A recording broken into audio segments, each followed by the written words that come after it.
આજ રોજ વડોદરા મહાનગરપાલિકાની વડી કચેરી ખાતે દર મંગળવારે લેવાતી રિવ્યુ બેઠક મ્યુનિસિપલ કમિશનર દિલીપ રાણાની અધ્યક્ષતામાં લેવાઈ હતી, જેમાં આજ રોજ ડેપ્યુટી કમિશનર અર્પિત સાગર, ડેપ્યુટી કમિશનર હસમુખ પ્રજાપતિ તથા નવા કમિશનર ઉત્તર ઝોન VM રાજપૂત આજે રિવ્યુ બેઠકમાં ઉપસ્થિત રહ્યા હતા અને સિટી એન્જિનિયર તથા તમામ અધિકારીઓ હાજર રહ્યા હતા. આ રિવ્યુ બેઠકમાં જે સામાન્ય સભાની અંદર સ્મશાન બાબતે બૂમો પડી હતી તેને લઈને અધિકારીઓ જોડે ચર્ચા કરવામાં આવી હતી, જ્યારે રિવ્યુની આવક વધારવા માટે ચર્ચા કરવામાં આવી હતી. બીજી તરફ ડ્રેનેજ અને રોડ બાબતે કેટલું કામ થયું છે તે અંગે પણ ચર્ચા કરવામાં આવી હતી.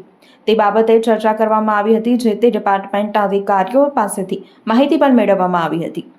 જ્યારે અગત્યની વાત એ છે કે 12મી રિવ્યુ બેઠક મળી હતી ત્યારે અધિકારીઓ ખુલ્લા મને ચર્ચા કરી શકે તે રીતે આજે પણ ડોક્ટર શીતલ મિસ્ત્રી ગેરહાજર રહેતા અધિકારીઓએ ખુલ્લા મનથી ચર્ચા કરી હતી. વડોદરાના સમાચાર જુઓ તથા આપણી ચેનલને સબસ્ક્રાઇબ કરો અથવા સંપર્ક કરો.